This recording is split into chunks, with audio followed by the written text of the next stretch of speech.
তার হকের মধ্যে আমরা যা কিছু তেলাওয়াত আদায় করেছি, মিলাদ কিয়াম তাসবিহ তাহলিল যা কিছু সম্পন্ন হয়েছে বদল বন্দিগি, এগুলোর সওয়াব তার হকের মধ্যে কবুল। আমিন।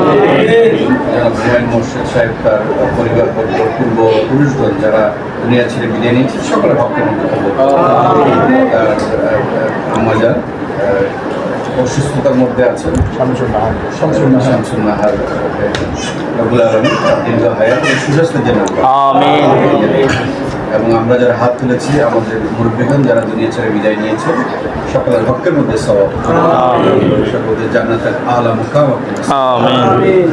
বিশেষ করে বাড়ির উপর রহমত বর্ষণ আমিন। হুমায়ুন মোর্শেদ সাহেব পরিবারের উপর রহমত বর্ষণ, নিজের মধ্যে বরকত দান, শারীরিক সুস্থতা দান, পরিবার পরিজন সন্তান সব নিয়ে একটি শান্তিময়, একটি স্বাচ্ছন্দ্যময় একটি জিন্দিগি মঞ্জুর করে দেন। সকলের একটি শান্তিময়, বরকতময়, স্বচ্ছন্দ একটি জিন্দিগি আমাদের আমিন।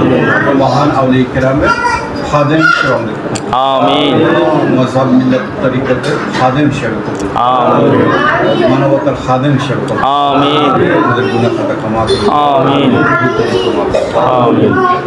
سبحان ربك رب العزة عما يصفون وسلام على المرسلين والحمد لله رب العالمين وحق كلمة طيبة لا